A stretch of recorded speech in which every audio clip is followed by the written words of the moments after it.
actually remember it very well.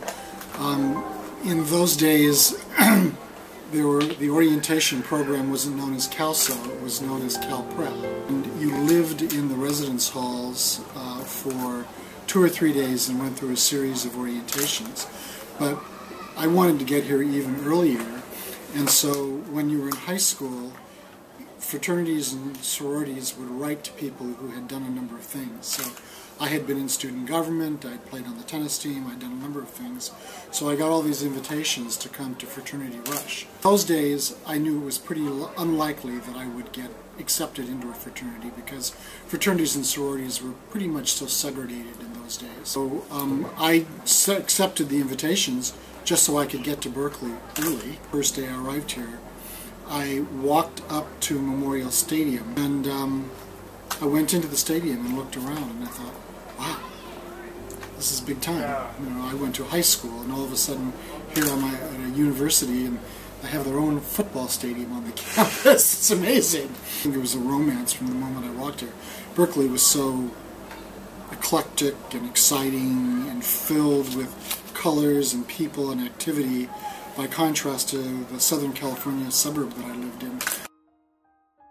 In 1975, the ASUC president, Neil Taxi, appointed me when I was a graduate student to represent students who wanted access to recreation facilities. And in those days, it's like every decade of bureaucracy, you know, the institution has its needs and students have their needs and desires, and we wanted to have more access. And so I was a representative of the students. We did such a good job that later, 1979, when I was still working as a student employee while I was also a graduate student, the then director, Bill Manning, offered me a job. And so that my first experience at the university was working in student affairs. And I learned wonderful lessons from my colleagues in rec sports. First of all, I learned that you don't have to be a particular type of professional to learn how to be a student affairs practitioner. I learned how to put students' interests first and how to make those manifest and to work through the bureaucracy. And when this job came open, my predecessor, Tom Cordy, who had been in this office, he and I were graduate students together here in political science. So we were close friends, we knew each other very well, and he said, you should apply for this job.